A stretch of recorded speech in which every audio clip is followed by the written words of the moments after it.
Assalamualaikum warahmatullahi wabarakatuh. Perkenalkan, nama saya Alfatul Nikmah dengan NIM 0102212037 dari Fakultas Dakwah dan Komunikasi jurusan Bimbingan Penyuluhan Islam atau BPIB semester 3. Ini merupakan praktek ceramah saya untuk memenuhi tugas mata kuliah retorika dakwah di bawah asuhan Bapak Dr. Haji Azhar Sitompul MA. Dengan judul ceramah yaitu Ihsanul Amal. Alhamdulillahirabbil alamin. Assalatu wassalamu ala asrafil anbiya'i wal mursalin wa ala alihi wa sahbihi wasallam ajmain. Puji syukur senantiasa kita panjatkan kehadirat Allah Subhanahu wa taala yang telah memberikan kita beribu-ribu nikmat, ibaratnya air laut sebagai tinta, dedaunan sebagai buku, ranting-ranting sebagai pena. Niscaya kita tidak akan dapat menghitung nikmat yang telah Allah berikan. Salawat serta salam marilah kita sanjung tinggikan keharibaan Nabi besar Muhammad sallallahu alaihi wasallam.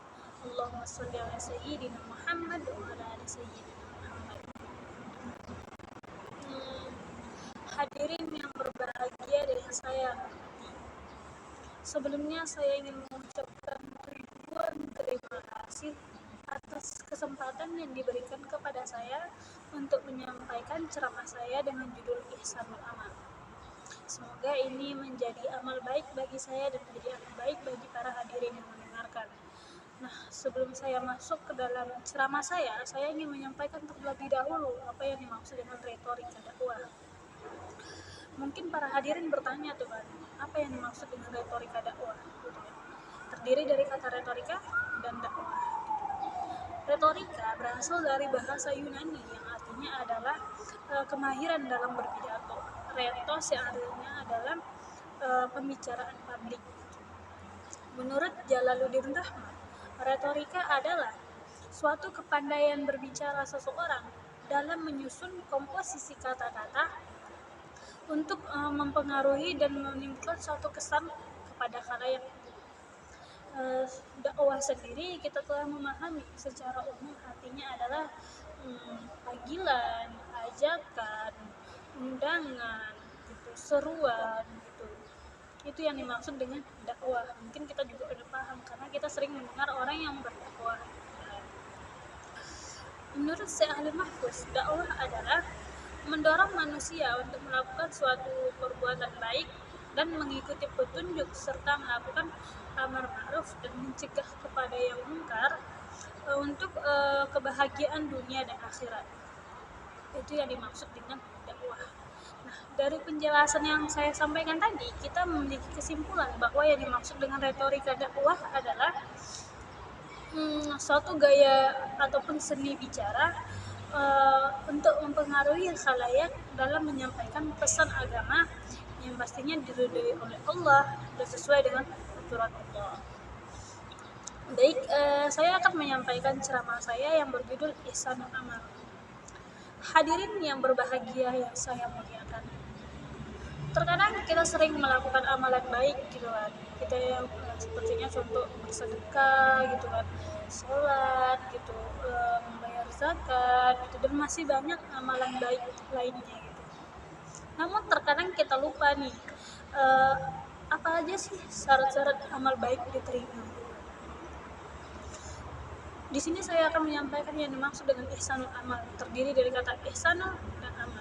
Ihsan yang artinya adalah amal atau perbuatan. Ihsan artinya adalah suatu bagus atau baik. Sedangkan amalan tadi yaitu perbuatan. Jadi bisa kita simpulkan bahwa yang dimaksud dengan ihsanul amal adalah suatu perbuatan baik atau amalan terbaik. Di dalam Quran surah Al-Mulk ayat 2 yang berbunyi A'udzu billahi minasy syaithanir rajim. Bismillahirrahmanirrahim. Alladzi khalaqal mauta wal hayata liyabluwakum ayyukum ahsanu amala wa huwal azizul ghafur.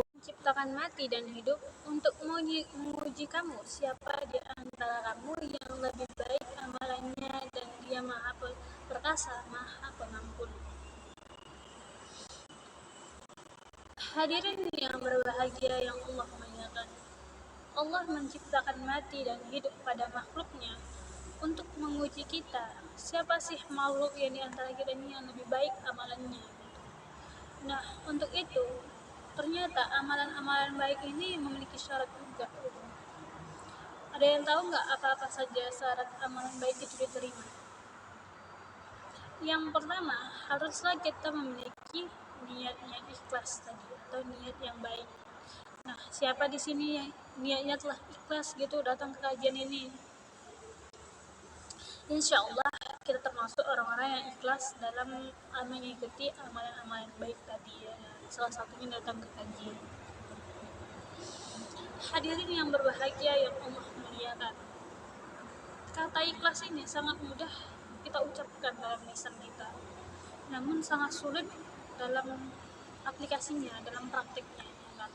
Terkadang kita telah ikhlas, awalnya ikhlas, namun karena ada gangguan-gangguan di luar yang membuat niat ikhlas kita jadi berubah gitu. Contohnya di saat kita mau sedekah gitu kan, niat udah baik nih mau sedekah gitu kan, namun karena ada yang menguji kita membuat kita jadi ria gitu, yang dimananya tadi aturannya kita ikhlas bersedekah, namun karena ada pujian kita menjadi ria. Ini kayak nanti pas mau sedekah karena dia yang paling banyak, contohnya bukan wah aku mau sedekah banyak lah bikin nama gitu, nanti biar orang-orang lihat wah aku yang paling banyak sedekahnya. Nah itu tadi niatnya telah salah gitu, untuk dilihat orang, untuk dipuji orang. Seperti ini nih yang mengganggu amalan baik kita gitu. Terakhir apa ujung-ujungnya kita bukan hamba Allah gitu ya kan. Tapi nggak gitu juga ya, bagi seorang yang telah ikhlas dalam melakukan amalan baik, insya Allah Allah berikan balasannya gitu. Tidak harus membuat hamba Allah gitu, berarti itu contoh-contoh orang yang ikhlas gitu juga. Nah banyak lagi contoh-contoh yang lain yang terkadang kita ini melakukan perbuatan ingin mendapatkan imbalan, untuk mendapatkan pujian orang lain, untuk dilihat orang. Ini yang salah tadi, di niatnya aja udah salah, kayak mana lah nanti cara-caranya lagi pas amalannya gitu. Nah, oleh karena itu hadirin, yang pertama kali harus kita luruskan yaitu niat kita gitu. Niat kita ini harus diperbaiki. Untuk melakukan amalan baik itu kita harus memperbaiki niat kita dulu gitu. Jangan kamu jangan nengok ya gitu, jangan salahkan orang lain gitu, tapi coba tarik sama dia sendiri, udah kamu ikhlas gitu. Nanti terkadang orang yang ria ini atau orang yang mengharapkan imbalan di saat dia tidak mendapatkan apa yang ia inginkan, tidak sesuai dengan ekspektasi balasannya ya kan, dia merasa sedih gitu, dia merasa kecewa gitu. Nah itu yang perlu kita tarik lagi kepada diri kita, sudahkah kita ikhlas? Kok ada rasa-rasa kayak menyesal gitu, kok ada rasa-rasa kayak kenapa nggak ada orang memuji kita, merasa kecewa gitu, nggak ada yang memuji karena kita melakukan amal baik. Mungkin saja niat kita masih terganggu gitu, niat kita ini masih belum ikhlas dalam melakukan perbuatan. Oleh karena itu hadirin, mari kita sama-sama memperbaiki niat kita gitu. Tapi bukan berarti kita menunggu niat kita dulu gitu ya, menunggu niat kita betul-betul ikhlas baru kita beramal baik. Tidak seperti itu. Kita harus melakukan amal baik dengan membutuhkan betul-betul memperbaiki niat kita lagi. Yang kedua, tadi yang pertama itu kan niat gitu ya kan hadirin. Yang kedua, ada yang dimaksud dengan cara yang benar. Kalaulah kita mau makan, maka kita harus mengambil nasi. Kalaulah kita mau minum, kita harus mengambil air gitu kan. Kalau kita ingin sholat maghrib, maka pakai niat sholat maghrib, jangan menggunakan niat isya, karena tidak cocok gitu kan, tidak akan bisa gitu. Begitu pula dengan melakukan amal baik gitu kan. Kalau kita ingin bersedekah, niat sudah ikhlas, maka berikan sedekah kita dengan baik. Jangan memberikan barang curian kepada orang lain, ini tidak betul, karena kan barang yang kita kasih itu juga harus jelas gitu, keharaman dan kemaslahatan dari barang tersebut gitu. Ini harus jelas juga gitu. Nanti jangan karena kita aku ingin berjualan gitu. Nah, contohnya saya pernah menonton gitu kan film Mas Jarwo gitu. Dia udah udah ikhlas mau kerja nih katanya, yaitu kerja memayungi orang gitu. Kalau ada orang lewat mau ke pasar pas panas-panas nanti dipayungi dibayar seberapanya gitu. Namun karena Mas Jarwo tadi nggak punya payung, dia malah menggunakan payung orang lain tanpa izin. Nah, ini kan tidak betul, caranya tidak betul gitu kan. Oleh karena itu setelah niatnya kita telah ikhlas, maka lakukan dengan cara yang benar tadi gitu. Allah menyuruh kita untuk menutup aurat, niat kita telah ikhlas menutup aurat, maka lakukan dengan benar. Apakah pakaian yang membentuk tubuh itu telah menutup aurat? Tidak gitu. Maka Allah juga memberikan ketentuan-ketentuannya nih gitu. Allah itu memberikan perintah namun juga memberikan bagaimana caranya gitu kan. Tutuplah dengan menggunakan pakaian yang longgar, memakai jilbab yang menutupi seluruh tubuh. Yang dimaksud dengan jilbab itu adalah contohnya seperti gamis, bukan yang ini ya. Ini bukan jilbab, ini namanya kerudung atau tudung gitu. Yang dimaksud dengan jilbab dalam Al-Quran itu adalah pakaian yang menutupi seluruh tubuh, yaitu dengan pakaian yang longgar. Itu kalau kita sering bilang itu namanya gamis gitu.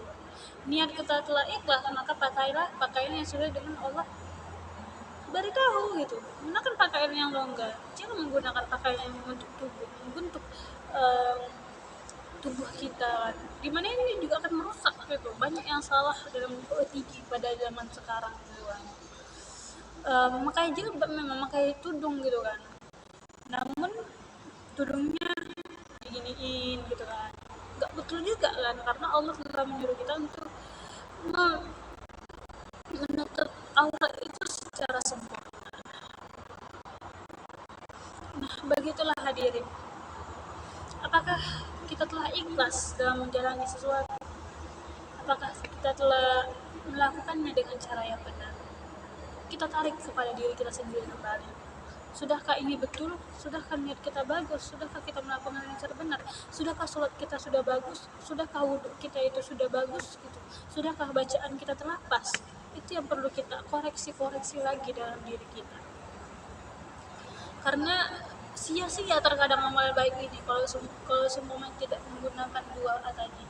Sia-sia yang kita lakukan kalau seumpamanya kita menggunakan niat sholat isya di sholat maghrib, sia-sia sholat kita itu udah kita capek gitu kan mengerjakannya gitu. Terkadang kita paksakan badan kita, apalagi kalau udah sholat isya badan capek itu, mau sholat isya itu berat kali bangkit dari tempat tidur itu kan. Namun karena kita tadi niatnya telah bagus untuk Allah, maka lakukanlah sholatnya dengan bagus gitu. Jangan nanti belum masuk sholat isya kita telah sholat isya, kan nggak cocok gitu ya. Begitulah hadirin yang perlu kita perhatikan. Nah, kita telah sampai kepada penghujung acara, yaitu menarik kepada diri kita sendiri kembali. Sudahkah kita bagus gitu? Sudahkah kita tadi baik? Mungkin apa-apa yang saya sampaikan dapat dimengerti dan dipahami serta diaplikasikan dalam kehidupan sehari-hari. Saya akhiri ceramah saya dengan